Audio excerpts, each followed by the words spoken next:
السلام عليكم ورحمة الله وبركاته. إن الحمد لله نحمده ونستعينه ونعوذ بالله من شرور أنفسنا ومن سيئات أعمالنا. من يهده الله فلا مضل له ومن يضلل فلا هادي له، وأشهد أن لا إله إلا الله وحده لا شريك له، وأشهد أن محمدا عبده ورسوله. أما بعد، فأعوذ بالله من الشيطان الرجيم. بسم الله الرحمن الرحيم. يا أيها الذين آمنوا إذا قمتم إلى الصلاة فاغسلوا وجوهكم وأيديكم إلى المرافق وامسحوا برؤوسكم وأرجلكم إلى الكعبين.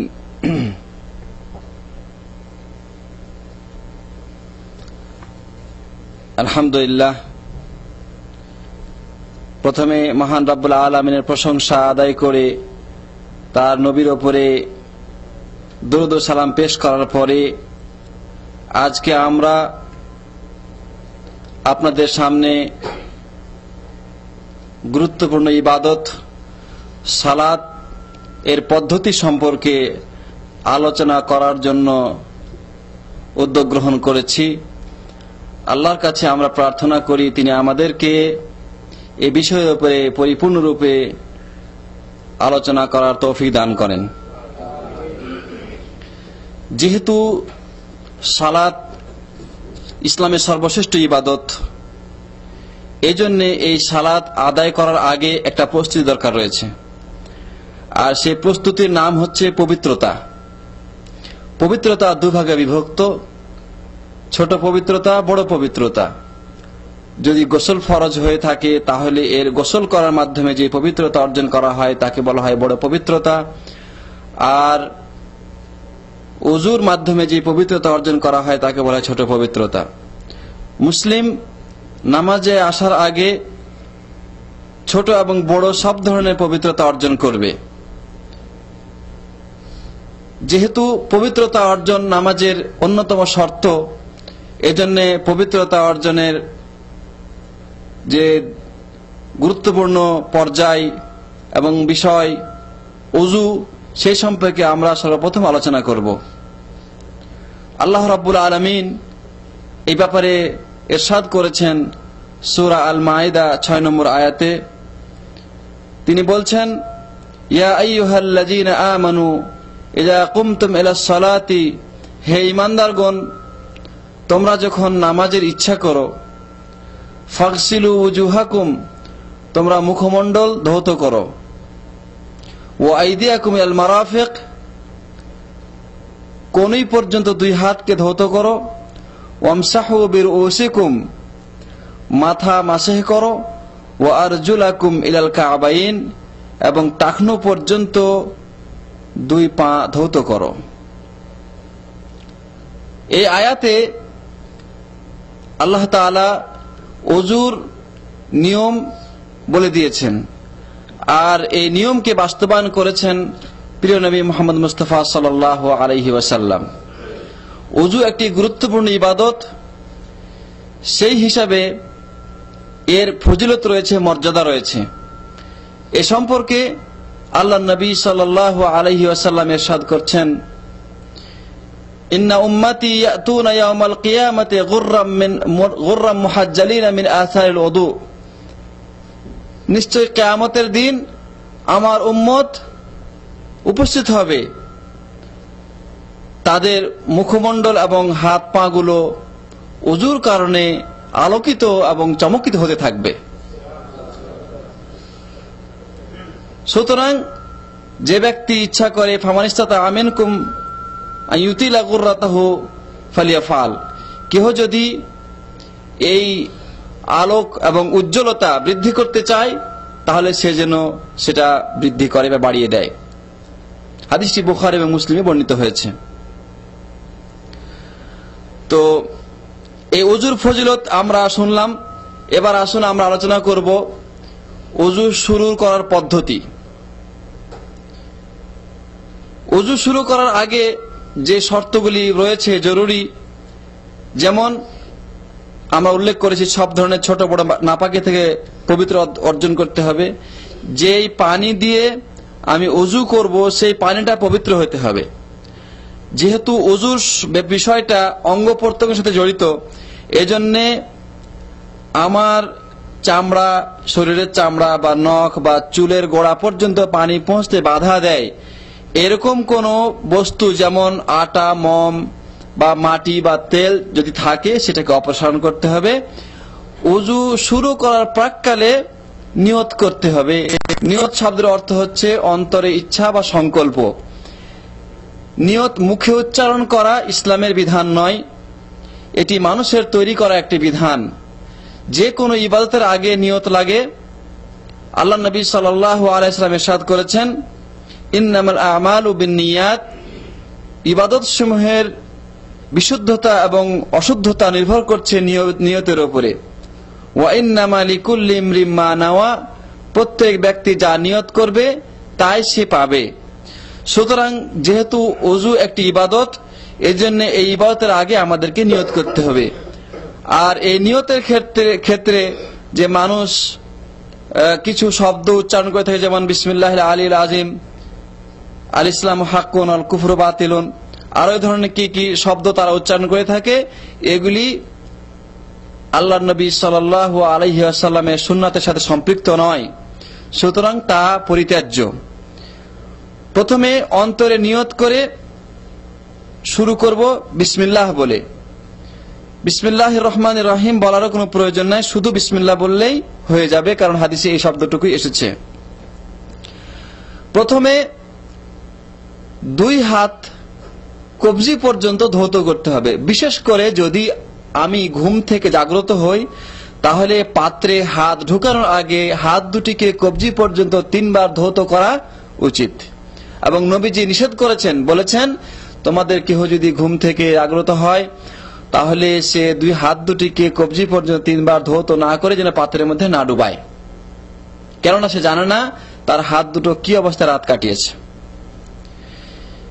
এরপরে হাতে পানি নিয়ে নাকে এবং মুখে এবং নাকে দেওয়া। 1 চুল্লু পানি নিয়ে অর্ধেক মুখে এবং অর্ধেক নাকে দেওয়া, এবং কুলি করা এবং নাক ঝাড়া। এই কাজটি 3 বার করতে হবে। বুখারী শরীফের রিওয়ায়েতে রয়েছে, মুসলিমের রিওয়ায়েতে রয়েছে এবং তিরমিজির রিওয়ায়েতে রয়েছে, আল্লাহর নবী 1 চুল্লু পানি নিয়ে কুলি করেছেন এবং নাক ঝেড়েছেন। সুতরাং 1 চুল্লু পানিতেই কুলি করা এবং নাক ঝাড়া উত্তম। এখানে যদি আমি সিয়াম অবস্থায় না থাকি, তাহলে কুলি করার সময়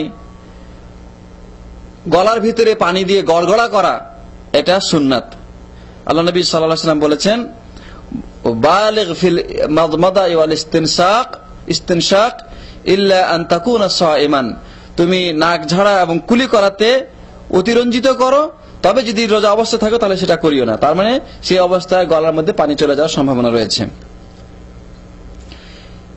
এরপরে মুখমণ্ডল ধৌত করতে হবে। মুখমণ্ডল ধৌত করার সীমানা হচ্ছে উপরে চুল গজানো স্থান থেকে নিয়ে নিচে থুতনি পর্যন্ত, দাড়ির শ্বাস সীমানা পর্যন্ত, এবং ডাইনে বাঁয়ে 1 কানের লতি থেকে আরেক কানের লতি পর্যন্ত ধৌত করতে হবে। মুখ ধৌত করার পরে হাত ধৌত করতে হবে। প্রথমে ডান হাত কোণই পর্যন্ত, অতঃপর বাম হাত কোণই পর্যন্ত। হাত ধৌত হয়ে গেলে মাথা মাসে করতে হবে। মাথা মাসে করার জন্য হাতে নতুন করে পানি নিয়ে ওই পানি ফেলে দিয়ে ভিজা হাত মাথার প্রথম অংশ থেকে শুরু করে পিছনের অংশে নিয়ে যেতে হবে, আবার সেখান থেকে ফিরিয়ে যেখানে শুরু হয়েছিল সেখানে এসে ছেড়ে দিতে হবে। অতঃপর হাতে নতুন করে আবার পানি না নিয়েই 2 তর্জনী আঙ্গুল কানের ছিদ্রের মধ্যে প্রবেশ করিয়ে কানের ভিতরের যে ভাঁজগুলো রয়েছে তার মধ্যে সে আঙ্গুলটিকে ঘোরাতে হবে, অতঃপর বৃদ্ধা আঙ্গুল দিয়ে কানের বাহির অংশ মাসে করতে হবে। এইভাবে মাথা এবং মাসে হয়ে গেল। অতঃপর প্রথমে ডান পা, তারপরে বাম পা, টাকনু পর্যন্ত, অর্থাৎ টাকনু সহ, পায়ের টাকনু সহ ধৌত করতে হবে। এইভাবে অজু পরিপূর্ণ হয়ে গেল। উল্লেখ্য যে অজুর অঙ্গ প্রত্যঙ্গগুলো ধোয়ার সময় ফরজ হচ্ছে সর্বনিম্ন একবার এবং সর্বোচ্চ হচ্ছে 3 বার। তার মানে কোন অঙ্গ একবার ধৌত করলেও চলে, কোন অঙ্গ 2 বার ধৌত করলেও চলে, কোন অঙ্গ 3 বার ধৌত করলেও চলে, সবগুলো অঙ্গ 3 বার ধৌত করলেও চলে, সবগুলো অঙ্গ 2 বার ধৌত করলেও চলে, সবগুলো অঙ্গ 1 বার ধৌত করলেও চলে, যদি সেখানে পানি পৌঁছে যায়। জরুরি নয় যে 3 বারই ধৌত করতে হবে। আরেকটি কথা লক্ষণীয় যে অনেকেই ধৌত করতে গিয়ে 3-এর অধিক ব্যবহার করে পানি। তাদের সম্পর্কে হাদিসে বলা হয়েছে যে ব্যক্তি 3-এর অধিক পানি ব্যবহার করবে সে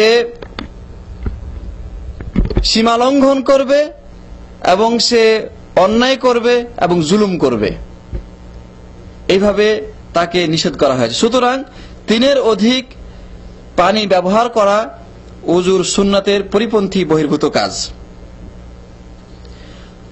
এই যে ওযুর অঙ্গ প্রত্যঙ্গগুলো আমরা আলোচনা করলাম, এখানে লক্ষণীয় যে যেই সিরিয়াল বা ধারাবাহিকতায় আল্লাহ তাআলা এই বিষয়টিকে উল্লেখ করেছেন, সেই ধারাবাহিকতা রক্ষা করে আমাকে ওযু করতে হবে। অর্থাৎ আগে মুখমণ্ডল, তারপরে হাত, তারপরে মাথা, তারপরে পা। যদি কেউ এই ধারাবাহিকতার বিপরীত করে তাহলে সে কোরআনের বিপরীত করার কারণে তার ওযু হবে না। আরেকটি বিষয় লক্ষণীয় যে এই অঙ্গ প্রত্যঙ্গগুলো ধোয়ার ক্ষেত্রে পারস্পরিক বা পরস্পর করা এটা অত্যন্ত জরুরি। যদি এরকম হয় যে এক অঙ্গ ধোয়ার পরে অনেকক্ষণ দেরি করে দ্বিতীয় অঙ্গ ধৌত করে তাহলে তার ওযু হবে না, কেননা নবী করিম সাল্লাল্লাহু আলাইহি সাল্লাম ওযুর ক্ষেত্রে এরকম বিরতি গ্রহণ করেন নাই। সুতরাং ওযু অবস্থায় ধারাবাহিকতায় পরস্পর একটা অঙ্গের পর আরেকটা অঙ্গ ধৌত করা এটা অত্যন্ত জরুরি। ওযুর ক্ষেত্রে কতগুলি লক্ষণীয় সুন্নাত রয়েছে, যেমন ওযু শুরু করার আগে মেসওয়াক করা একটি সুন্নাত। আল্লাহ নবী সাল্লাল্লাহু আলাইহি ওয়াসাল্লাম বলছেন, লাউলা আশুক্কা আলা উম্মতি লা আমারতুহুম বিসওয়াকি ইনদা কুল্লি ওযুইন, আমি যদি আমার উম্মতের উপরে কষ্টকর ভারী মনে না করতাম তাহলে প্রত্যেক ওযুর সময় তাদেরকে মেসওয়াক করা আবশ্যক করে দিতাম। এই হাদিসটি বুখারী মুসলিমে বর্ণিত হয়েছে। ওযুর প্রারম্ভে যে 2 হাত ধৌত করা হয় কবজি পর্যন্ত, এটা কিন্তু সুন্নাত। এরপরে দাড়ি খিলাল করা, যাদের দাড়ি ঘন রয়েছে তাদের দাড়ি খিলাল করা, অতিরিক্ত পানি নিয়ে দাড়ির মধ্যে দিয়ে সে দাড়িকে খিলাল করা, এটা একটা সুন্নাত। আর অঙ্গ প্রত্যঙ্গগুলো ধৌত করার সময় হাত দিয়ে মর্দন করা বা ডলে দেওয়া, এটাও একটি সুন্নাত। আর সর্বক্ষেত্রে ডান সাইডকে বাম সাইডের উপরে প্রাধান্য দেওয়া, এটা সুন্নাত, কারণ নবীজি সাল্লাল্লাহু আলাইহি সাল্লাম সর্বাবস্থায় ডান দিককে প্রাধান্য দিয়েছেন এবং ডান দিক থেকে ওযুর কাজ করেছেন। এমনি ভাবে হাত এবং পায়ের আঙ্গুলগুলোকে খিলাল করা, অর্থাৎ হাত এবং পায়ের আঙ্গুলগুলোর মধ্যে আঙ্গুল প্রবেশ করিয়ে সেখানে পানি পৌঁছানোর ব্যবস্থা করা। এইভাবে ওযু পরিপূর্ণ হয়ে যাবে। ওযু যখন পরিপূর্ণ হয়ে গেল তখন শেষে দোয়া পাঠ করতে হবে। দোয়া হচ্ছে আশহাদু আল্লা ইলাহা ইল্লাল্লাহু ওয়াহদাহু লা শারীকা লাহু ওয়া আশহাদু আন্না মুহাম্মাদান আবদুহু ওয়া রাসূলুহু। আল্লাহ নবী সাল্লাল্লাহু আলাইহি ওয়াসাল্লাম ইরশাদ করছেন যে ওযু শেষ করে যে ব্যক্তি এই দোয়াটি পাঠ করবে তার জন্য বেহেশতের 8টি দরজাই খুলে দেওয়া হবে, সে যে দরজা দিয়ে ইচ্ছা প্রবেশ করতে পারবে। হাদিসটি বর্ণনা করেছেন মুসলিম। এরপরে এই দোয়া পাঠ করার পর আরো পাঠ করতে পারে, আল্লাহুম্মা জাআলনি মিনাত তাওয়াবিন ওয়া জাআলনি মিনাল মুতাতাহহিরিন। হাদিসটি বর্ণনা করেছেন তিরমিজি। ওযুর ক্ষেত্রে কিছু ভুল ত্রুটি।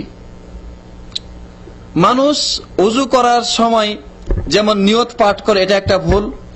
এমনি ভাবে ওযুর অঙ্গ প্রত্যঙ্গ ধোয়ার সময় প্রত্যেকটি অঙ্গ ধোয়ার সময় এক এক রকমের দোয়া পাঠ করে। এই দোয়াটি মুখ ধোয়ার সময় দোয়া, এই দোয়াটি হাত ধোয়ার সময় দোয়া, এই দোয়াটি মাথা মাসে করার সময় দোয়া, এরকম দোয়া সুন্নাতে নববীতে প্রমাণিত নেই। আল্লাহ নবী সাল্লাল্লাহু আলাইহি ওয়াসাল্লাম এরকম দোয়া বলেছেন, এরকম কোন হাদিসে পাওয়া যায় না। এরপরে গুরুত্বপূর্ণ আরেকটি কাজ, সেটা হচ্ছে যে অনেক মানুষ বা অধিকাংশ মানুষ ওযুতে মাথা মাসে করার পরে ঘাড় মাসে করে থাকে। এই ব্যাপারে কিছু হাদিস বর্ণিত হলেও সেই হাদিসগুলি জয়ীফ এবং জাল, সেই হাদিসগুলি সহি নয়, বিশুদ্ধ নয়। সুতরাং ঘাড় মাসে করার ব্যাপারে বিশুদ্ধ হাদিস না পাওয়া যাওয়ার কারণে সেই আমলটি গ্রহণযোগ্য হবে না। এমনি ভাবে অনেকেই নামাজে যাওয়ার জন্য ওযুর ক্ষেত্রে উদাসীনতা প্রকাশ করে এবং তাড়াহুড়ো করে ওযু করে। ওযু তাড়াহুড়ো করে করলে যদি ওযুর কোনো অঙ্গ প্রত্যঙ্গ শুকনা রয়ে যায়, সেখানে পানি না পৌঁছে, তাহলে ওযু হবে না, এবং ওযু না হলে তাতে নামাজও বিশুদ্ধ হবে না। এমনি ভাবে আমরা একটু আগে উল্লেখ করেছি যে দোয়া পড়া, এই দোয়া কোনো নির্দিষ্ট কোনো দোয়া নেই। ওযু শুরুতে বিসমিল্লাহ এবং শেষে যে দোয়া আমরা উল্লেখ করলাম সেটাই।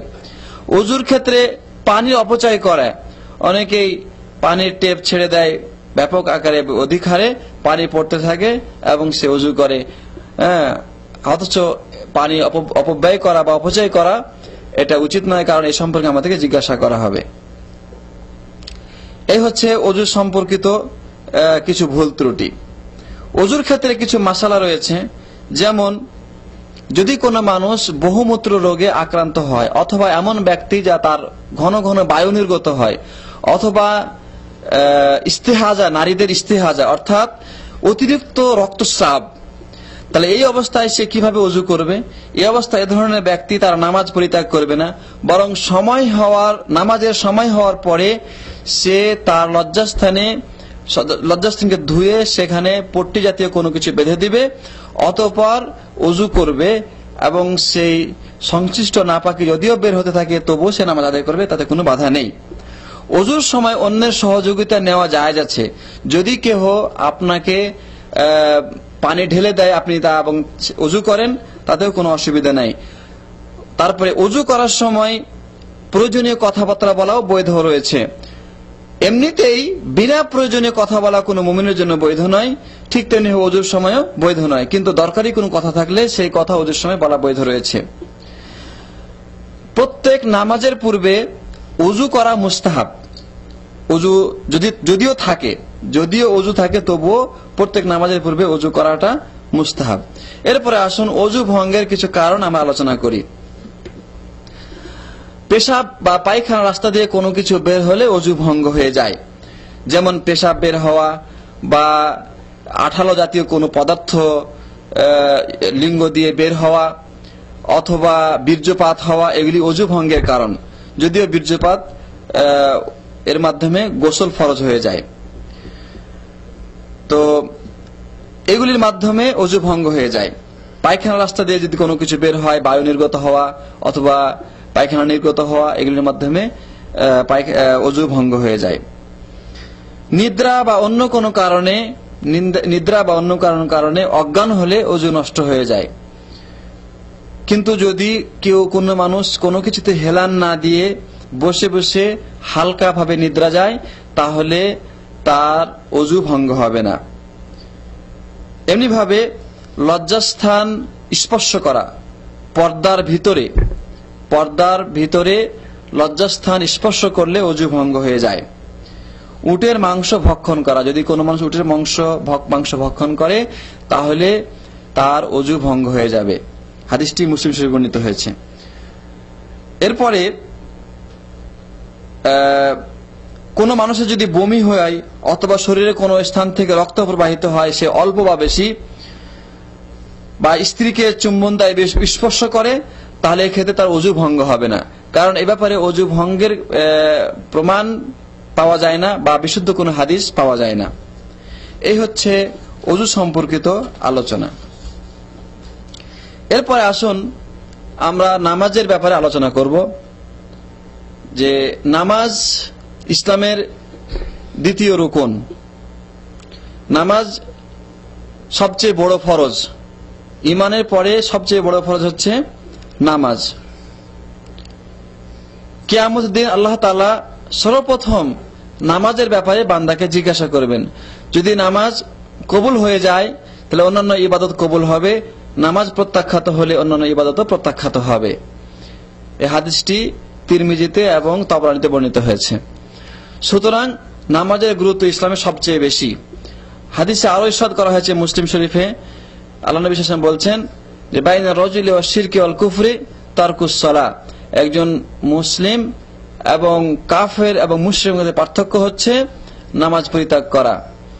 আল আহদুল্লাযী বাইনানা ওয়া বাইনাহুম আস-সালাহ ফামান তারাকাহা ফাকাদ কাফারা, তাদের এবং আমাদের মাঝে চুক্তি হচ্ছে নামাজ, যে ব্যক্তি নামাজ পরিত্যাগ করবে সে কাফের হয়ে যাবে।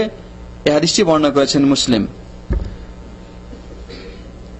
অতএব নামাজের ব্যাপারে অগ্রসর হওয়া এবং নামাজের গুরুত্ব আরোপ করা প্রত্যেক ইসলাম গ্রহণকারী মুমিন ব্যক্তির প্রতি ফরজ।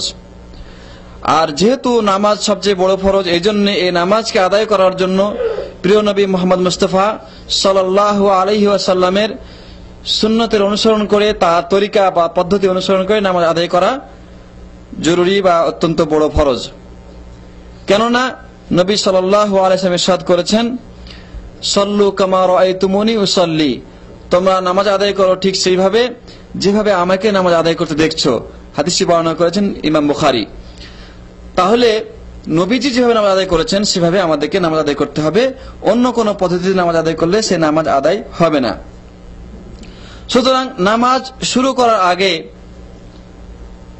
আমাদেরকে যে কাজগুলি করণীয় রয়েছে সেই কাজগুলি আমরা আলোচনা করছি, এরপর নামাজের মধ্যে প্রবেশ করছি। নামাজ শুরু করার আগে প্রথমে আমরা কিবলামুখী হয়ে দণ্ডায়মান হব। অতঃপর আল্লাহ রাব্বুল আলামিনের সামনে দাঁড়িয়ে নামাজ আদায় করছি, মনের মধ্যে এ ধরনের একটা পরিকল্পনা এবং সংকল্প নিয়ে নিয়ত করে নামাজ শুরু করব। আমরা আগে উল্লেখ করে এসেছি যে নিয়ত মুখে উচ্চারণ করা ইসলামী শরীয়তে আল্লাহর নবী থেকে প্রমাণিত নয়, সুতরাং এটি একটি বেদাত, এটাকে পরিত্যাগ করতে হবে। বরং নিয়তের অর্থ সংকল্প বা ইচ্ছা, সুতরাং মনের মধ্যে ইচ্ছা সংকল্প করলে নিয়ত হয়ে যায়।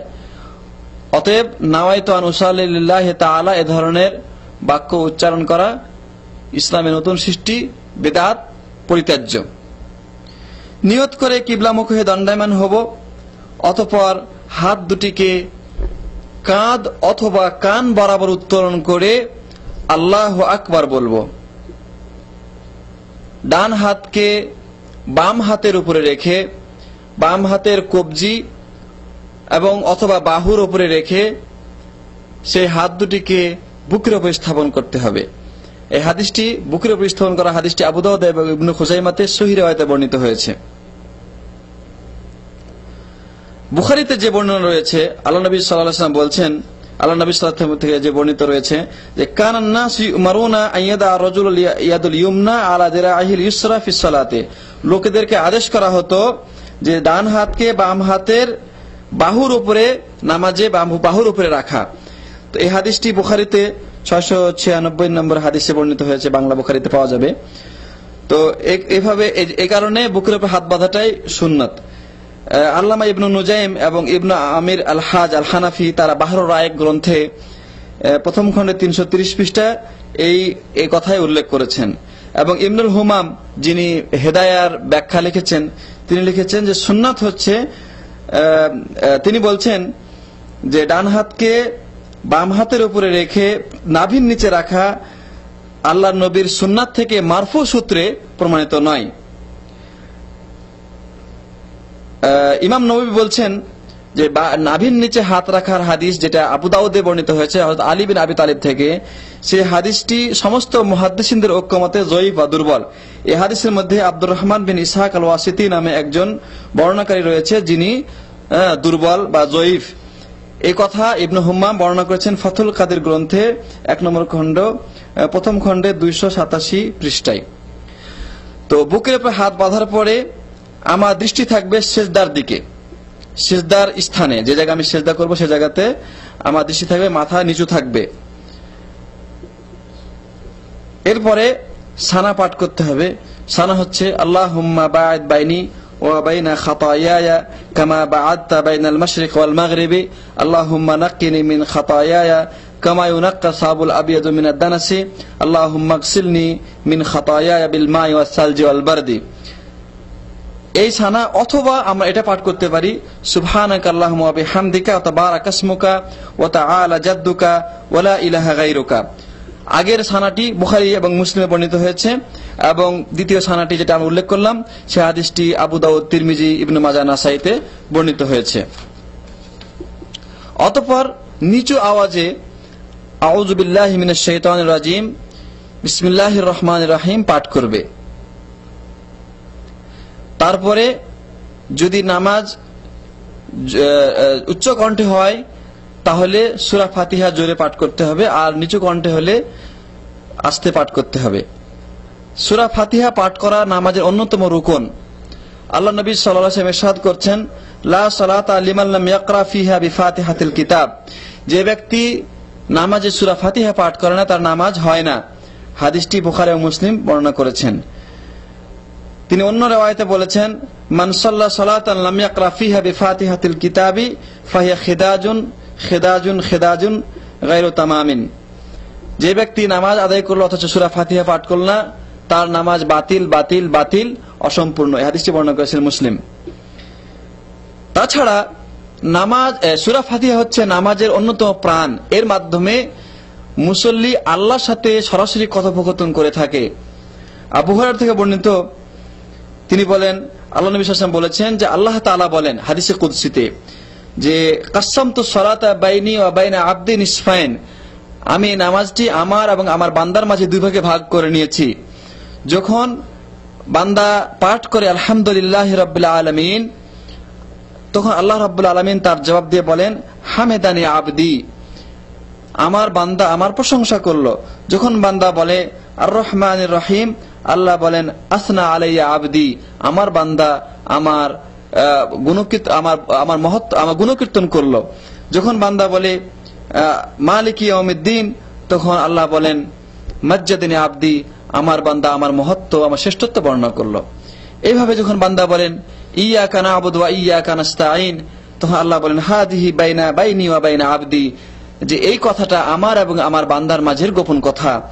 অতঃপর বান্দা যখন বলে ইয়াকা ইহদিনাস সিরাতাল মুস্তাকিম সিরাতাল্লাযিনা আন'আমতা আলাইহিম গায়রিল মাগদুবি আলাইহিম ওয়ালাদ-দাল্লিন, তখন আল্লাহ বলেন ওয়ালা আবদি মা সাল, আমার বান্দা যা চায় আমি তাকে তা প্রদান করে থাকি।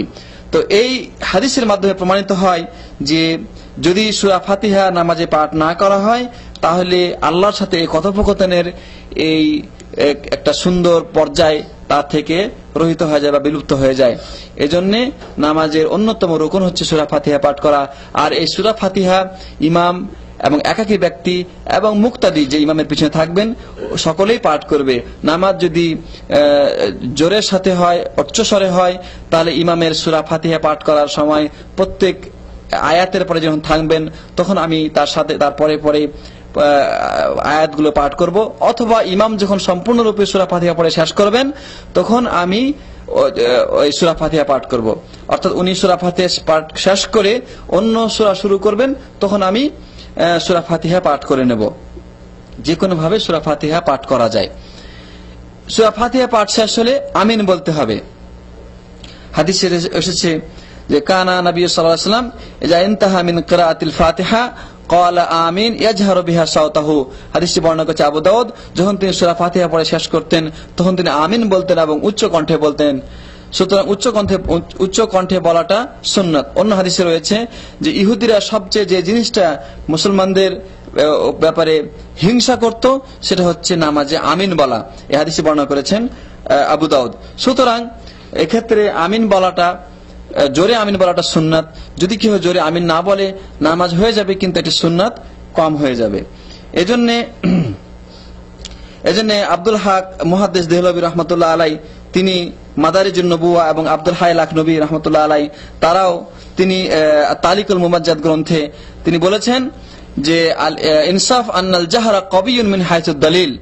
দলিলের ভিত্তিতে দেখা যায় যে নামাজে জোরে আমিন বলাটাই ন্যায়সঙ্গত এবং দলিল সম্মত কথা। এরপরে অন্য একটি সূরা পাঠ করবে, অন্য একটি সূরা পাঠ করবে। সেই সূরাটি দীর্ঘ হতে পারে, ছোট হতে পারে, অথবা একের রাকাতে একের অধিক সূরা পাঠ করা যেতে পারে, অথবা এক সূরার কিছু অংশ পাঠ করা যেতে পারে। কেননা নামাজে যত বেশি সূরা পাঠ করা হয় বা যত বেশি নামাজকে দীর্ঘ করা হয়, ততই সে নামাজটি উত্তম বলে প্রমাণিত হয়। যদি কোনো মানুষের সূরা ফাতিহার পরে অন্য কোনো সূরা জানা না থাকে, তাহলে সূরা ফাতিহা তার জন্য যথেষ্ট হবে। যদি কোনো মানুষ 2 রাকাতেই একই সূরা পাঠ করে, তবুও তার জন্য বৈধ রয়েছে। কেহ যদি প্রথম রাকাতে যে সূরা পাঠ করলো, পরবর্তী রাকাতে তার আগের সূরা পাঠ করলো, তবুও তার জন্য এটা জায়েজ রয়েছে। কেননা আল্লাহর নবী সাহাবীদের থেকে এই ব্যাপারে প্রমাণিত রয়েছে যে সাহাবীরা এভাবে তারতিব ছাড়া নামাজ পড়েছেন। এই হাদিসে যেমন আবু দাউদে বর্ণিত রয়েছে এবং তিরমিজিতে বর্ণিত রয়েছে, এবং ইমাম বুখারী তালিকান বা অর্থাৎ তার মুআল্লাক করে হাদিসটি সনদবিহীন এটা বর্ণনা করেছেন, কিন্তু বিশুদ্ধ riwayate যে পরের সূরা আগে এবং আগের সূরা পরে পড়া যায়, এতে কোনো অসুবিধা নেই। এমনকি এমনও রয়েছে আল্লাহ নবী সাল্লাল্লাহু আলাইহি সাল্লাম একদিন ফজরের নামাজে সূরা ইযা যুলজিলাত আরদু জিলজালাহা 2 রাকাতেই এই সূরাটি পাঠ করেছেন। হাদিসটা আবু দাউদে রয়েছে। এইভাবে কিরাত যখন পাঠ করা শেষ হবে, তখন রুকু করবে। রুকু করার সময় হাত দুটিকে প্রথমবার যেভাবে কাঁধ অথবা কান পর্যন্ত উত্তোলন করেছিল, ঠিক সেইভাবে উত্তোলন করবে। আব্দুল্লাহ ইবনে ওমর থেকে বর্ণিত হয়েছে, তিনি বলছেন, রাআইতু রাসূলুল্লাহ সাল্লাল্লাহু আলাইহি সাল্লাম ইযা কামা ফিস সালাতি রাফা ইয়াদাইহি হাত্তা তাকুনা হাযওয়া মানকাবাইহি ওয়া কানা ইয়াফআলু যালিকা হিনা ইকাব্বিরু লিররুকু'i ওয়া ইয়াফআলু যালিকা ইযা রাফা রাসাহু মিনার রুকু'i ওয়া ইয়াকুলু সামিআল্লাহু লিমান হামিদা। তিনি বলছেন, আব্দুল্লাহ ইবনে ওমর বলছেন যে আমি দেখেছি রাসূলুল্লাহ সাল্লাল্লাহু আলাইহি ওয়াসাল্লাম যখন নামাজে যখন দণ্ডায়মান হতেন, তখন হাত দুটিকে কাঁধ বরাবর উত্তোলন করতেন, এবং যখন তিনি রুকুর জন্য তাকবীর দিতেন তখন তিনি অনুরূপ করতেন, এবং যখন রুকু থেকে উঠে সামিআল্লাহু লিমান হামিদা বলতেন তখন তিনি অনুরূপ করতেন। অর্থাৎ হাত দুটিকে কাঁধ বরাবর অথবা কান বরাবর উত্তোলন করা তাকবীরে তাহরিমা বলার সময়, রুকুতে যাওয়ার সময় এবং রুকু থেকে উঠে সামিআল্লাহু লিমান হামিদা বলার সময় সুন্নাত। রুকুতে যখন যাবে তখন হাতের পাঞ্জা হাত দুটিকে হাঁটুর উপর স্থাপন করবে, যেন সে হাঁটুকে আঁকড়ে ধরেছে। অতঃপর হাতের আঙ্গুলগুলোকে ছড়িয়ে দেবে, আর হাত দুটিকে নিজের দুই পার্শ্বস্থল থেকে আলাদা রাখবে এবং দূরে রাখবে। অতঃপর পিঠকে সোজা করবে, পিঠ এবং মাথা যেন বরাবর থাকে। বর্ণিত হয়েছে যে আল্লাহ নবী সাল্লাল্লাহু আলাইহি ওয়াসাল্লাম যখন রুকু করতেন, তখন তিনি পিঠটাকে এত বেশি সোজা করতেন যে তার পিঠে পানি রেখে দিলে সে পানি স্থির হয়ে যেত। সুতরাং রুকু অবস্থায় পিঠ সোজা করা এটা রুকুর অন্যতম রুকন বা ফরজ। রুকুর এই পদ্ধতি বুখারী, মুসলিম, তিরমিজি, বাইহাকি, তবরানীতে বর্ণিত হয়েছে।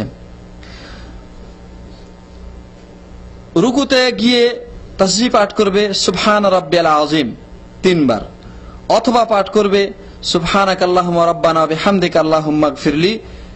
আগের হাদিসটি আবু দাউদ, তিরমিজি, নাসাই, ইবনে মাজাহ বর্ণিত হয়েছে এবং এটি বুখারী, মুসলিম বর্ণিত হয়েছে। অথবা পাঠ করবে সুবহুন কুদ্দুসুন রাব্বুল মালাইকাতি ওয়ার রূহ, এটিও মুসলিম এবং আবু দাউদে বর্ণিত হয়েছে। রুকু থেকে উঠার সময় বলবে সামিআল্লাহু লিমান হামিদা এবং হাত দুটিকে পূর্বের নিয়মে কাঁধ অথবা কান বরাবর উত্তোলন করবে। তারপরে পাঠ করবে রব্বানা লাকাল হামদ অথবা রব্বানা ওয়ালাকাল হামদ অথবা আল্লাহুম্মা রব্বানা লাকাল হামদ অথবা আল্লাহুম্মা রব্বানা ওয়ালাকাল হামদ, যে কোনো ভাবে পড়তে পারে। এই সময় এটা পাঠ করার পরে আরো অতিরিক্ত দোয়া ইচ্ছা করলে পাঠ করতে পারে, যেমন রব্বানা লাকাল হামদু হামদান কাসীরান তাইয়িবান মুবারাকান ফীহি মিলআস সামাওয়াতি ওয়া মিলআল আরদি ওয়া মিলআ মা শি'তা মিন শাইইন বা'দু আহলাস সানাই ওয়াল মাজদি আহাক্কু মা ক্বালাল আবদু ওয়া কুল্লুনা লাকা আবদুন আল্লাহুম্মা লা মানি'a লিমা আ'তাইতা ওয়া লা মু'তিয়া লিমা মানা'তা ওয়া লা ইয়ানফা'ু যাল জাদ্দি মিনকাল জাদ্দু। অতঃপর এই রুকু থেকে যখন মুসল্লি উঠবে তখন সে যেন সোজা হয়ে দণ্ডায়মান হয়। সোজা হয়ে দণ্ডায়মান হওয়াটা রুকুর অন্যতম রুকন বা ফরজ। যদি সোজা হয়ে দণ্ডায়মান না হয় তাহলে তার নামাজ বাতিল বলে গণ্য হবে। কেননা আল্লাহ নবী সাল্লাল্লাহু আলাইহি সাল্লাম হাদিসে বর্ণিত হয়েছে, রাআ রাজুলান লা ইউতিম্মা রুকুআহু ওয়া ইয়ানকুরু ফি সুজুদিহি ওয়া হুয়া ইউসাল্লি ফাকালা লাউ মাতা হাযা আলা হালিহি হাদিহি মাতা আলা গায়রি মিল্লাতি মুহাম্মদ সাল্লাল্লাহু আলাইহি সাল্লাম। তিনি বলেছেন যে তিনি দেখলেন একজন লোক মানে পরিপূর্ণরূপে রুকু করছে না এবং ঠোকর দেওয়ার মতো সিজদা করছে। তিনি বললেন যে যদি এই লোক এই অবস্থায় মৃত্যুবরণ করে তাহলে সে মুহাম্মদ সাল্লাল্লাহু আলাইহি সাল্লামের ধর্ম ব্যতীত অন্য ধর্মের উপর তার মৃত্যু হবে, কেননা সে কাকের ঠোকর দেওয়ার মতো করে ঠোকর দেয়। অন্য হাদিসে বলা হচ্ছে যে ব্যক্তি রুকু পরিপূর্ণ করে না, সেজদা পরিপূর্ণ করে না এবং কাকের ঠোকর দেওয়ার মতো ঠোকর দেয়, সে ওই ক্ষুধার্ত ব্যক্তির মতো যে একটি খেজুর খায় অথবা দুইটি খেজুর খায় কিন্তু এ দিয়ে তার পেট ভর্তি হয় না। অন্য হাদিসে বর্ণিত হয়েছে, এই হাদিসটা আবু ইয়ালা এবং তাবরানীতে বর্ণিত হয়েছে, ইবনে আবি শাইবা এবং তাবরানী এবং হাকিমে বর্ণিত হয়েছে। রাসূলুল্লাহ সাল্লাল্লাহু আলাইহি ওয়াসাল্লাম বলছেন যে সবচেয়ে নিকৃষ্ট চোর হচ্ছে সেই লোক যে নামাজ চুরি করে। তারা সাহাবায়ে কেরাম প্রশ্ন করলেন যে হে আল্লাহর রাসূল, কিভাবে নামাজ চুরি করে? তিনি বললেন যে রুকু এবং সিজদা পরিপূর্ণরূপে করে না। তিনি অন্য হাদিসে বলছেন, ইবনে মাজাহ বর্ণনায়, যে হে মুসলমানগণ, যে ব্যক্তি রুকু এবং সিজদায় পিঠ সোজা করে না তার নামাজ হয় না। তাহলে রুকু এবং সিজদাকে পরিপূর্ণরূপে করা এটা নামাজের অন্যতম রুকন আমরা বুঝতে পারলাম। সিজদায় যাচ্ছি, এবার আমরা সিজদায় যাব। সিজদায় যাওয়ার সময় আল্লাহু আকবার বলে সিজদায় যাবে। প্রথমে হাত দুটিকে মাটিতে রাখবে, তারপরে হাঁটু রাখবে, তারপরে মুখমণ্ডল মাটিতে রাখবে। যেমন রাসূলুল্লাহ সাল্লাল্লাহু আলাইহি ওয়াসাল্লাম থেকে বর্ণিত হয়েছে, তিনি বলেছেন যে ইযা সাজাদা আহাদুকুম ফালা ইয়াবরুক কামা ইয়াবরুকাল বাঈর ওয়াল ইয়াদা ইয়াদাইহি ক্বাবলা রাকবাতাইহি। যখন তোমাদের কোনো ব্যক্তি সিজদা করবে সে যেন উটের মতো করে না বসে, সে যেন হাঁটু রাখার আগে হাত দুটি রাখে। হাদিসে বর্ণনা করেছেন আবু দাউদ এবং নাসাই। যখন মুসল্লি সিজদা করে তখন হাত দুটিও সিজদা করে। হাত সিজদা করার সময় 7টি অঙ্গ মাটিতে রাখতে হবে। 2 পা, 2 হাঁটু, 2 হাত এবং মুখমণ্ডল। মুখমণ্ডলে নাক এবং কপাল। নাক এবং কপালকে একটা অঙ্গ বলা হয়েছে। হাত দুটো কাঁধ অথবা কান বরাবর কিবলামুখী হয়ে থাকবে এবং আঙ্গুলগুলো একত্রিত করা থাকবে। কান অথবা কাঁধ বরাবর কিবলামুখী হয়ে থাকবে। আর নিজের হাত দুটোকে মাটি থেকে উপরে রাখতে হবে। হাত দুটোকে মাটি থেকে উপরে রাখবে, নিজে দুই পার্শ্বদেশ থেকে আলাদা রাখতে হবে। পিছন দিকে পা দুটো মিলিয়ে দিতে হবে। আর সিজদায় যাওয়ার সময় যাতে করে নাক এবং কপাল উভয়টা মাটিতে থাকে। অনেকে যেমন কপাল শুধু মাটিতে রাখে, নাক রাখে না, এটা বিশুদ্ধ নয়। এই সময় পাঠ করবে, সিজদায় পাঠ করবে সুবহান রাব্বিয়াল আ'লা, সুবহান রাব্বিয়াল আ'লা 3 বার পাঠ করবে। অথবা পাঠ করবে সুবহানাকা আল্লাহুম্মা বিহামদিকা আল্লাহুম্মা গফিরলি, অথবা সুবহান কুদ্দুসুন রব্বুল মালাইকাতি ওয়ার রূহ, এইগুলি পাঠ করতে পারে। এছাড়া যদি সে চায়, ইচ্ছা করে, তাহলে আরো দোয়া পাঠ করতে পারে, কিন্তু কোরআন তেলাওয়াত করবে না। সিজদা অবস্থায় কোরআন তেলাওয়াত করবে না, অন্যান্য যে কোনো দোয়া পাঠ করতে পারে। নবীজি সাল্লাল্লাহু আলাইহি ওয়াসাল্লাম বলেছেন যে সিজদার সময় বান্দা আল্লাহর সবচেয়ে বেশি নিকটবর্তী হয়, সুতরাং এই সময় দোয়া করলে দোয়া কবুল হওয়ার সম্ভাবনা থাকে বেশি। হাদিসটি মুসলিম শরীফে রয়েছে। সিজদা থেকে উঠবে আল্লাহু আকবার বলে, উঠে বাম পাকে বিছিয়ে দিবে এবং ডান পা খাড়া রাখবে। ডান হাত ডান রানের উপরে এবং বাম হাত বাম রানের উপরে স্থাপন করবে।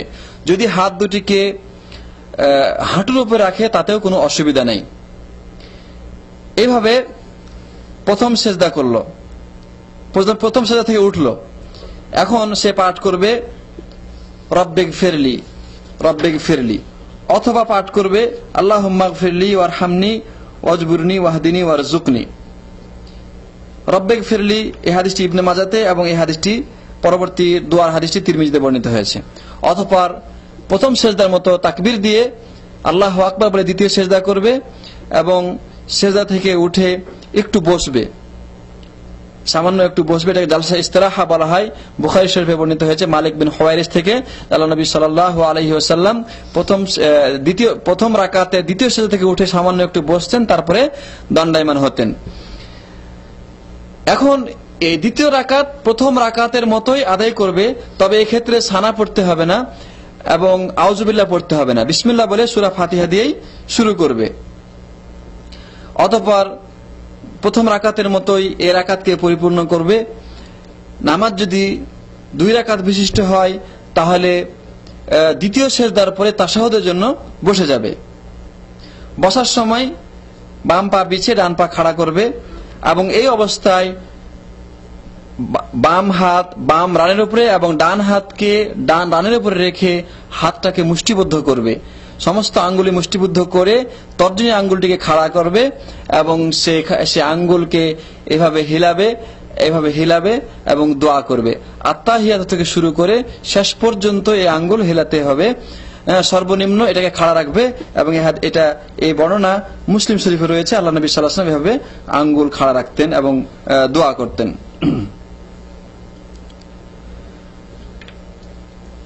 যেমন মুসলিম শরীফে বর্ণনা আছে ওয়ায়াকবিযু আসাবিআ কাফিল ইউমনা কুল্লাহা, তিনি ডান হাতের সমস্ত আঙ্গুলগুলিকে মুষ্টিবদ্ধ করতেন এবং বুদ্ধ আঙ্গুলের কাছে যে আঙ্গুল রয়েছে অর্থাৎ তর্জনী আঙ্গুল, সে আঙ্গুল দিয়ে কিবলার দিকে ইশারা করতেন এবং সেদিকে তিনি নজর রাখতেন। এই হাদিসটি মুসলিম শরীফে রয়েছে। অর্থাৎ সিজদার সময় আমার নজর থাকবে এই আঙ্গুলের দিকে, এই তর্জনী আঙ্গুলের দিকে।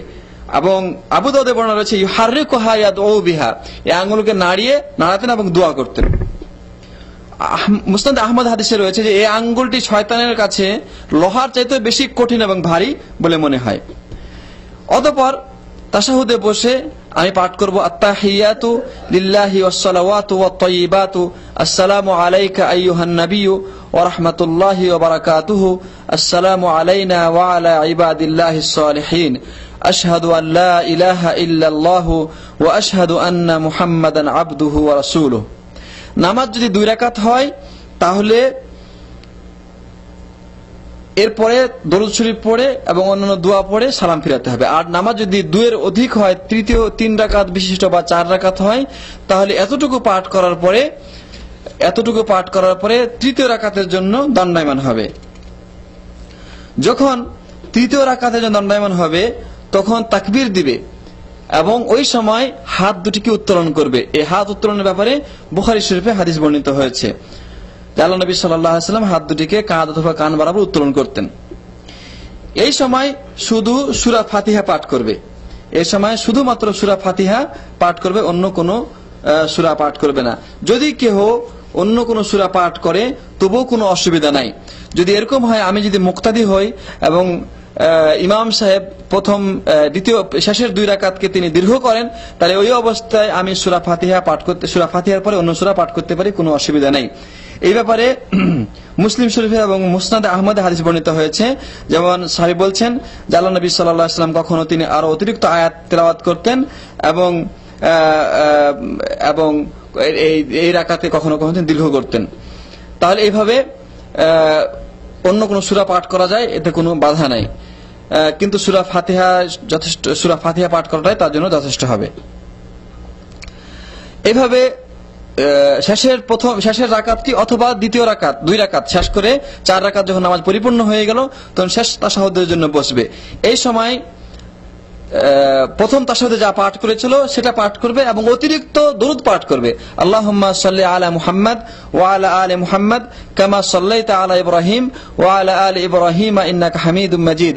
আল্লাহুম্মা বারিক আলা মুহাম্মাদ ওয়া আলা আলি মুহাম্মাদ কামা বারাকতা আলা ইব্রাহিম ওয়া আলা আলি ইব্রাহিম ইন্নাকা হামিদুম মাজিদ। এইভাবে দরুদ পাঠ করা হলো। এরপরে দুআয়ে মাসুরা পাঠ করবে। আল্লাহুম্মা ইন্নী যালামতু নাফসি যুলমান কাসীরান ওয়া লা ইয়াগফিরু যুনুবা ইল্লা আনতা ফাগফিরলি মাগফিরাতাম মিন ইনদিকা ওয়ারহামনি ইন্নাকা আনতাল গফুরুর রহিম। এই হাদিসটি বুখারী মুসলিম বর্ণিত হয়েছে। এরপরে আরো অতিরিক্ত দোয়া বলা মুস্তাহাব, যেমন আল্লাহুম্মা ইন্নী আউযু বিকা মিন আযাবিল কবরি ওয়া মিন আযাবি জাহান্নাম ওয়া মিন ফিতনাতিল মাহইয়া ওয়াল মামাত ওয়া মিন শাররি ফিতনাতিল মাসিহিদ দাজ্জাল। এই হাদিসটি বুখারী মুসলিম বর্ণিত হয়েছে। বরং এই দোয়াটি পাঠ করা কোন কোন আলেমে দ্বীন বা বিদ্বান ওয়াজিব বলেছেন। তো এইভাবে দোয়া পাঠ করা, এরপরে সালাম ফিরাতে হবে। সালাম ফেরার সময় প্রথমে ডান দিকে মুখ ফিরাবে এবং বলবে আসসালামু আলাইকুম ওয়া রাহমাতুল্লাহি ওয়া বারাকাতুহু, অথবা বলবে আসসালামু আলাইকুম ওয়া রাহমাতুল্লাহ, এবং বাম দিকে মুখ ফেরাবে এবং বলবে আসসালামু আলাইকুম ওয়া রাহমাতুল্লাহ। বাম দিকে এবং ডান দিকে মুখ ফেরানোর সময় এতটুকু মুখ ফেরাবে যাতে করে পিছন থেকে গালের সাদা অংশ দেখা যায়। এক্ষেত্রে ডান কাঁধ দেখা এটা জরুরি নয়, বা বাম কাঁধে দৃষ্টিপাত করা এটাও জরুরি নয়। এবং সালামের ক্ষেত্রে ওয়াবারাকাতুহু শব্দ যোগ করে বলাও কোনো গুনাহ নেই, অসুবিধা নেই, এ ব্যাপারেও হাদিস বর্ণিত হয়েছে। আরেকটা কথা উল্লেখ্য যে যদি নামাজ 3 রাকাত বিশিষ্ট হয় এবং 4 রাকাত বিশিষ্ট হয়, তাহলে শেষ তাশাহুদে তাওয়াররুক করা সুন্নাত। তাওয়াররুক হচ্ছে বসার সময় ডান পা খাড়া রেখে বাম পাকে ডান পায়ের নিচে দিয়ে বের করে নিয়ে নিতম্বর উপরে বসা, নিতম্বকে মাটিতে রেখে দিয়ে তার উপরে বসা, এটা তাওয়াররুক। এই তাওয়াররুক করা হচ্ছে সুন্নাত, কখনো কখনো এরকম করা উচিত। এইভাবে আমরা নামাজ সম্পন্ন করলাম। নামাজের ব্যাপারে গুরুত্বপূর্ণ একটি কথা হচ্ছে যে নামাজের ক্ষেত্রে নারী এবং পুরুষের কোনো পার্থক্য নাই, কোনো ভেদাভেদ নাই। নারী ঠিক সেভাবে নামাজ আদায় করবে যেভাবে পুরুষ নামাজ আদায় করে থাকে। কেননা আল্লাহ নবী সাল্লাল্লাহু আলাইহি ওয়াসাল্লাম যেমন তিনি পুরুষের নবী, তেমন তিনি নারীরও নবী। এক্ষেত্রে নারীদের ব্যাপারে আলাদা কোনো নামাজের পদ্ধতি হাদিসে বর্ণিত হয়নি। এক্ষেত্রে যে বর্ণনা পাওয়া যায় বা কিছু বর্ণনা আছে, এগুলি সম্পূর্ণ জাল এবং জয়ীফ, যে ব্যাপারে কোনো বিশুদ্ধ হাদিস পাওয়া যায় না, সুতরাং সেটা গ্রহণীয় নয়। সুতরাং নারীর হাত বাঁধা, তাকবীর দেওয়া, রুকু করা, সেজদা করা সম্পূর্ণ পুরুষের মতোই হবে। যেমন করে বুখারীতে বর্ণিত হয়েছে উম্মে দারদা রাদিয়াল্লাহু আনহা থেকে, তিনি পুরুষরা যেভাবে নামাজে বসতেন ঠিক সেভাবে তিনি বসতেন। এমনি ভাবে বদরুদ্দিন আল আইনি, যিনি হানাফি মাযহাবের প্রখ্যাত আলেম, যিনি বুখারী শরীফের ভাষ্য গ্রন্থ, ব্যাখ্যা গ্রন্থ লিখেছেন, তিনি বলেছেন যে প্রমাণিত যে নারীদের জন্য জরুরি হচ্ছে যে নারীরা পুরুষের মতোই নামাজে বসবে এবং এইভাবে তারা পা খাড়া রাখবে এবং পুরুষের মতো তারা বসবে। এমনি ভাবে তিনি বলেছেন যে ইমাম নাখাই, ইমাম আবু হানিফা এবং মালিক এরকমই মত পোষণ করেছেন। এই কথা বদরুদ্দিন আইনির গ্রন্থে, তিনি যেটা বুখারী শরীফের ভাষ্য গ্রন্থ লিখেছেন, 3য় খণ্ডে 165 পৃষ্ঠায় এই কথা তিনি বলেছেন। তো যাই হোক, নামাজ এভাবে সম্পন্ন হওয়ার পরে আমাদের যে করণীয় রয়েছে সেটা হলো তাসবিহ পাঠ করা বা জিকির করা। সালাম ফেরার পরে মুসল্লি 3 বার আস্তাগফিরুল্লাহ পড়বে, আস্তাগফিরুল্লাহ আস্তাগফিরুল্লাহ আস্তাগফিরুল্লাহ। তারপরে পাঠ করবে আল্লাহুম্মা আনতাস সালাম ওয়া মিনকাস সালাম তাবারাকতা ইয়া যাল জালালি ওয়াল ইকরাম লা ইলাহা ইল্লাল্লাহু ওয়াহদাহু লা শারীকা লাহু লাহুল মুলকু ওয়া লাহুল হামদু ওয়া হুয়া আলা কুল্লি শাইইন কাদির আল্লাহুম্মা লা মানিআ লিমা আ'তাইতা ওয়া লা মু'তিয়া লিমা মানা'তা ওয়া লা ইয়ানফা'ু যাল জাদ্দি মিনকাল জাদ্দু লা ইলাহা ইল্লাল্লাহু ওয়াহদাহু লা শারীকা লাহু লাহুল মুলকু ওয়া লাহুল হামদু ওয়া আলা কুল্লি শাইইন কাদির লা হাওলা ওয়া লা কুওয়াতা ইল্লা বিল্লাহ লা ইলাহা ইল্লাল্লাহু ওয়া লা না'বুদু ইল্লা ইয়্যাহু লাহুন নি'মাতু ওয়া লাহুল ফাদলু ওয়া লাহুস সানাউল হাসানু লা ইলাহা ইল্লাল্লাহু মুখলিসিনা লাহুদ্দিন ওয়া লাউ কারিহাল কাফিরুন। এগুলি একবার করে পাঠ করবে। তারপরে সুবহানাল্লাহ 33 বার, আলহামদুলিল্লাহ 33 বার, আল্লাহু আকবার 33 বার এবং 100 পুরা করার জন্য পাঠ করবে লা ইলাহা ইল্লাল্লাহু ওয়াহদাহু লা শারীকা লাহু লাহুল মুলকু ওয়া লাহুল হামদু ওয়া আলা কুল্লি শাইইন কাদির, অথবা আল্লাহু আকবার 34 বার বলে 100 পূর্ণ করে নেবে, কোনো অসুবিধা নেই। এরপরে যদি মুখস্থ থাকে, সম্ভব হয়, তাহলে আয়াতুল কুরসি পাঠ করবে, সূরা বাকারা 255 নম্বর আয়াত। এরপরে সূরা ইখলাস একবার, সূরা ফালাক একবার, সূরা নাস একবার। আর যদি বিতের নামাজ হয়ে থাকে তাহলে বিতের নামাজে সালাম শেষ করে আস্তাগফিরুল্লাহ পড়ার আগেই পাঠ করবে সুবহানাল মালিকুল কুদ্দুস 3 বার বলবে, এবং তৃতীয়বার জোরে বলবে সুবহানাল মালিকুল কুদ্দুস। এইভাবে আমরা নামাজের পদ্ধতি শেষ করে দিলাম। এরপরে আসুন আমরা কিছু আলোচনা করব যে নামাজের ক্ষেত্রে মানুষ যে সমস্ত ভুল ত্রুটি করে থাকে সেগুলির কিছু বর্ণনা। যেমন অনেকেই নামাজ শুরু করার সময় নাওয়াইতু পাঠ করে। আমরা বলেছি নাওয়াইতু পাঠ করা সুন্নাত দ্বারা প্রমাণিত নয়। এমনি ভাবে নাভির নিচে হাত বাঁধা, এটাও সহিহ সুন্নাত দ্বারা প্রমাণিত নয়। এমনি ভাবে নামাজ পড়া অবস্থায় এদিক ওদিক দেখা অথবা সেজদার স্থানে দৃষ্টি না রাখা, এটাও সুন্নাতে বহির্ভূত কাজ। বরং কেহ যদি নামাজ পড়া অবস্থায় উপরের দিকে দৃষ্টিপাত করে, তার সম্পর্কে হাদিসে বলা হয়েছে যে কি হয়েছে, কিছু লোকের তারা সালাতরত অবস্থায় আকাশের দিকে দৃষ্টিপাত করে। তারপর তিনি তাদের ব্যাপারে কঠোর শব্দ ব্যবহার করে বলেছেন যে তারা এ থেকে বিরত হবে, অন্যথা আল্লাহ তাদের দৃষ্টিশক্তি ছিনিয়ে নেবেন। এই হাদিসটি বুখারী মুসলিমে বর্ণিত হয়েছে। আর নামাজ অবস্থায় এদিক ওদিক দৃষ্টিপাত করা, এটা শয়তান বান্দার নামাজ থেকে কিছু ছিনিয়ে নেয়। শয়তান বান্দার নামাজ থেকে ছিনিয়ে নেয়, সুতরাং দৃষ্টিপাত করা এটা উচিত নয়। এটাও বুখারী শরীফের হাদিস। আচ্ছা, অনেকেই, একটা গুরুত্বপূর্ণ কথা, অনেকে তাকবীর, কোরআন তেলাওয়াত বা সালাতের অন্যান্য দোয়ার সময় ঠোঁট না নাড়িয়ে শুধু মুখে মুখে মনে মনে এগুলি উচ্চারণ বা পড়ে থাকে। এগুলির মাধ্যমে নামাজ হবে না। ইমাম নববী রহমতুল্লাহ আলাইহি বলেছেন, ইমাম ছাড়া অন্য সবার জন্য সুন্নাত হচ্ছে সবকিছু চুপে চুপে পাঠ করা। চুপে চুপে বলা সর্বনিম্ন সীমা হচ্ছে নিজেকে শোনানো, ঠোঁট নাড়া। যেমন এক্ষেত্রে কিরাত পাঠ, তাকবীর পাঠ করা, রুকু, সিজদা, তাসবিহ ইত্যাদি। কেননা ঠোঁট না নাড়ালে সেটা পড়ায় হয় না। কারণ আরবিতে এমন অক্ষর রয়েছে যেগুলি ঠোঁটের সাথে সম্পৃক্ত, জিহ্বার সাথে সম্পৃক্ত। সুতরাং এগুলিকে জিহ্বা দিয়ে, ঠোঁট দিয়ে উচ্চারণ না করলে সেটা সঠিকভাবে আদায় হবে না। অতএব তার এটা পাঠ হলো না এবং তার নামাজও হবে না। অনেকেই সানা পাঠ না করে, আউযুবিল্লাহ পাঠ না করে সরাসরি বিসমিল্লাহ পড়ে সূরা ফাতিহা শুরু করে দেয়। এটা সুন্নাত বহির্ভূত। সূরা ফাতিহা পাঠ করা নামাজের অন্যতম রুকন। এটাকে পরিত্যাগ করলে নামাজ বিশুদ্ধ হবে না, বরং হাদিসে নামাজ অসম্পূর্ণ বা ত্রুটিপূর্ণ বলে উল্লেখ করা হয়েছে। দণ্ডায়মান অবস্থায় পিঠকে সোজা না রাখা এবং রুকু করার সময় পিঠ সোজা না রাখা, এটাও নামাজের ব্যাপারে একটা সবচেয়ে বড় ত্রুটি। এক্ষেত্রে রাসূলুল্লাহ সাল্লাল্লাহু আলাইহি ওয়াসাল্লাম বলেছেন, যে ব্যক্তি রুকু সিজদায় পিঠ সোজা করে না, আল্লাহ তার সালাতের দিকে দৃষ্টিপাত করবেন না। এই হাদিসটি তাবরানীতে সহিহ সনদে বর্ণনা করেছেন। এজন্য তিনি আরো বলেন যে তোমরা রুকু এবং সিজদাকে পরিপূর্ণভাবে আদায় করো। বুখারী মুসলিম। রুকু অবস্থায় প্রশান্ত এবং ধীরস্থিরতা অবলম্বন না করা, রুকু করতে গিয়ে পিঠ সোজা না করা, পিঠকে সামান্য একটু বাঁকা করা বা মাথা নিচু করা, অথবা রুকু থেকে উঠে সোজা হয়ে না দাঁড়িয়ে টুপ করে সিজদায় চলে যাওয়া, এটাও নামাজ বিশুদ্ধ না হওয়ার অন্যতম কারণ। যদি কোনো মানুষ এইভাবে তাড়াহুড়ো করে নামাজ আদায় করে, তাহলে তার নামাজ বিশুদ্ধ হবে না। এই কথা আমরা পূর্বে আলোচনা করে এসেছি। কেননা বুখারী শরীফে একটি হাদিসে বর্ণিত হয়েছে, আবু হুরায়রা থেকে বর্ণনা, যে নবী সাল্লাল্লাহু আলাইহি ওয়াসাল্লাম দেখলেন যে একজন লোক মসজিদ নববীতে প্রবেশ করে দ্রুত সালাত আদায় করছে। নবীজি তাকে বললেন যে তুমি ফিরে গিয়ে নামাজ আদায় করো, কেননা তুমি নামাজই আদায় করনি। অর্থাৎ দ্রুত তাড়াহুড়ো করে নামাজ আদায় করলে সে নামাজই হয় না। রুকু এবং রুকু থেকে ওঠার সময় রফুল ইয়াদান করা, এটা নামাজের অন্যতম সুন্নত। এ ব্যাপারেও আমরা আলোচনা করে এসেছি।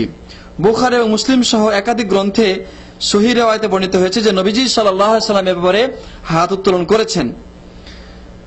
সুতরাং এই অবস্থায় হাত উত্তোলন করা এটা অন্যতম সুন্নত। বরং এই সুন্নতকে প্রত্যাখ্যান করতে গিয়ে কিছু লোক যে কথা উচ্চারণ করে থাকে আল্লাহ নবী সাহাবীদের শানে, তা অত্যন্ত আপত্তিকর এবং অনেক বড় কুফরি কথা। তারা বলে থাকে যে আল্লাহ নবীর সাহাবীরা প্রথম যুগে বগলের নিচে পুতুল নিয়ে নামাজ পড়তে আসতেন, এজন্য নবীজি তাদেরকে হাত উত্তোলন করার কথা বলেছেন। পরবর্তীতে এই কথা মানসুখ বা রহিত হয়ে যায়। এটা আল্লাহ নবীর সাহাবীদের প্রতি অনেক বড় একটি অপবাদ, এবং এটা অনেক বড় একটা কুফরি কথা। এ থেকে যারা এই কথা উচ্চারণ করে তাদেরকে তওবা করা উচিত। এমনি ভাবে নামাজে আমিনের ক্ষেত্রে আমিন যারা জোরে উচ্চারণ করে না, তারা জোরে উচ্চারণ করা হাদিসকে প্রত্যাখ্যান করার ক্ষেত্রে বলে থাকে যে আল্লাহ নবীর সাহাবীরা নাকি প্রথম যুগে নামাজে এসে পিছন থেকে পালিয়ে যেতেন, এজন্য নবীজি বলেছিলেন যে তোমরা জোরে আমিন বলিও, তাহলে আমি বুঝবো যে তোমরা আমার নামাজের পিছনে রয়েছে। এটিও সাহাবীদের প্রতি অত্যন্ত বড় অপবাদ এবং এটা অত্যন্ত কুফরি কথা। এই কথা থেকেও প্রত্যেকের তওবা করা উচিত। আরেকটি কথা হচ্ছে যে সালাতে সিজদা করার সময় 7টি অঙ্গ পরিপূর্ণরূপে না রাখা। অনেকে ডান পা এক পাকে আরেক পায়ের উপর রাখে, অনেকে হাত দুটিকে বিছিয়ে দেয়, অনেকে নাক উঠিয়ে রাখে, অনেকে হাত দুটিকে পার্শ্বদেশের সাথে মিলিয়ে দেয় বা রানের সাথে মিলিয়ে দেয়। এগুলি কোনোটিই করা বৈধ নয় এবং এটি সুন্নাত বহির্ভূত কাজ। আরেকটি গুরুত্বপূর্ণ কাজ যেটা রয়েছে, মানুষ যেটা করে না এবং ভুল করে থাকে, সেটা হলো যে তাশাহুদে বসে আঙ্গুল না ওঠানো অথবা আঙ্গুল না নাড়ানো। আমরা আলোচনা করে এসেছি যে এটি একটি সুন্নাত এবং আল্লাহ নবী থেকে সহিহ মুসলিমে এর বর্ণনা রয়েছে। অপরপক্ষে এর বিপরীত কাজ যেটা মানুষ করে থাকে যে আশহাদু আন লা বলার সময় আঙ্গুল উঠাবে এবং ইল্লাল্লাহ বলার সময় আঙ্গুল নামায় নেবে। এই ব্যাপারে আল্লাহ নবী থেকে কোনো হাদিস প্রমাণিত হয়নি। আরেকটি সুন্নাত বহির্ভূত কাজ হচ্ছে যে 3 রাকাত বা 4 রাকাত বিশিষ্ট নামাজের শেষ তাশাহুদে অনেকেই তাওয়াররুক করে না। তাওয়াররুক মানে যেটা ডান পাকে খাড়া করে রেখে ডান পায়ে নিচে দিয়ে বের করে দিয়ে নিতম্ব মাটিতে রেখে তার উপরে বসা, এই কাজটা অনেকেই করে না। এই সুন্নাতকে পালন করা উচিত, কারণ এই ব্যাপারে বুখারী শরীফে সুস্পষ্ট বর্ণনা এসেছে আবু হুমায়দ আল সাঈদী রাদিয়াল্লাহু আনহু থেকে। অনেকে সালাম ফেরার সময় ডান দিকে বাম দিকে সালাম ফেরার সময় মাথা ঝাঁকা দেয়, এভাবে আসসালামু আলাইকুম মাথা ঝাঁকা দেয়, এভাবে মাথা ঝাঁকা দেয়। এটাও সুন্নাত বহির্ভূত কাজ। বরং সালাম দেওয়ার সময় শুধুমাত্র ডান দিকে মাথা ঘুরাবে এবং বাম দিকে মাথা ঘুরাবে। এরপরে নামাজ শেষ করার পরে, নামাজ শেষ হলে সুন্নাত বিরোধী যে কাজটি আমাদের সমাজে সবচেয়ে বেশি এবং ব্যাপক আকারে দেখা যায়, সেটা হলো যে মানুষ সালাম ফেরার সাথেই হাত তুলে মুনাজাত করে বা দোয়া করে। এই দোয়া করা আল্লাহর নবী সাল্লাল্লাহু আলাইহি ওয়াসাল্লাম থেকে প্রমাণিত নেই। নবী সাল্লাল্লাহু আলাইহি ওয়াসাল্লাম থেকে তো এই ব্যাপারে কোনো হাদিস পাওয়া যায় না, বরং সাহাবী তাবী যুগেও এই কাজ হয়েছে এরকম সহিহ সনদে কোনো প্রমাণ পাওয়া যায় না। যঈফ বা মওযু হাদিসেও তার কোনো বর্ণনা নেই।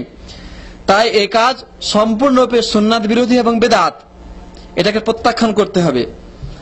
কিন্তু আফসোসের কথা হচ্ছে যে মানুষ যদি এটা না করে তাহলে অনেক ক্ষেত্রে দোষারোপ করা হয় এবং কোনো ইমাম যদি মোনাজাত না করেন তাহলে তাকে চাকরি থেকেও বরখাস্ত করা হয়। তা এ দ্বারা বোঝা যায় যে অনেকেই মোনাজাত করাটাকে ফরজ বা ওয়াজিবের কাছাকাছি মনে করে নিয়েছেন বা ধরে নিয়েছেন। যদি ফরজ বা ওয়াজিব মনে করে থাকেন অথবা সুন্নত কম করে হলেও সর্বনিম্ন সুন্নত মনে করে থাকেন, তবু যে এটা বেদাত বলার অপেক্ষা রাখে না। যদি কেহ এই কাজটাকে কন্টিনিউ করে বা একবারও করে এবং জামাতবদ্ধ ভাবে করে, তবু এটা সম্পূর্ণ বেদাত। কারণ নবীজি সাল্লাল্লাহু আলাইহি ওয়াসাল্লাম সাহাবায়ে কেরামকে নিয়ে যত নামাজ আদায় করেছেন, সে নামাজের মধ্যে কখনো তিনি নামাজ শেষ করেই দলবদ্ধ হয়ে মুনাজাত করেছেন এবং সাহাবাকে আমিন আমিন করেছেন, এভাবে কোনো হাদিস প্রমাণিত নেই। তবে নামাজ শেষ করে সুন্নতে প্রমাণিত যে জিকির আজকারগুলি রয়েছে সেগুলি আমাদের পড়তে হবে, যেগুলি আমরা একটু আগে আলোচনা করে এসেছি। নামাজ পড়া অবস্থায় অনেকেই অনর্থক নড়াচড়া করে, যেমন ঘড়ি নাড়ে, হাত নাড়ে বা চুল নাড়ে। এই অতিরিক্ত নাড়াচড়া করলে নামাজ বাতিল হয়ে যায়। তবে প্রয়োজনীয় নাড়াচড়া, যেমন ডাইনে বায়ে যদি কাতার ফাঁকা হয়ে যায় তাহলে সেক্ষেত্রে কাতারকে পূর্ণ করার জন্য একটু হেঁটে যাওয়া বা সামনের দিকে কাতার ফাঁকা হয়ে গেলে সেখানে হেঁটে যাওয়া, এটা অত্যন্ত জরুরি। এমনি ভাবে যদি শরীরে কোনো স্থানে চুলকানো দরকার পড়ে তাহলে সেটাকে একাধবার এই চুলকানো বৈধ রয়েছে। এইভাবে সামান্য নাড়াচাড়া করলে নামাজের কোনো ক্ষতি হবে না, কিন্তু অতিরিক্ত নাড়াচাড়া করলে নামাজ হালকা হয়ে যাবে। কোন কোন ক্ষেত্রে যদি কন্টিনিউ হয়ে থাকে তাহলে সেখানে নামাজ বাতিল হয়ে যাওয়ার সম্ভাবনা রয়েছে। আরেকটি কথা হলো যে অনেকে বিনা কারণে চোখ বন্ধ করে নামাজ আদায় করে, চোখ বন্ধ করে নামাজ আদায় করে। ইমাম ইবনুল কাইয়িম রাহমাতুল্লাহ আলাইহি বলেছেন যে সালাত অবস্থায় দুই চোখ বন্ধ রাখা নবী সাল্লাল্লাহু আলাইহি ওয়াসাল্লামের হেদায়েত বহির্ভূত কাজ।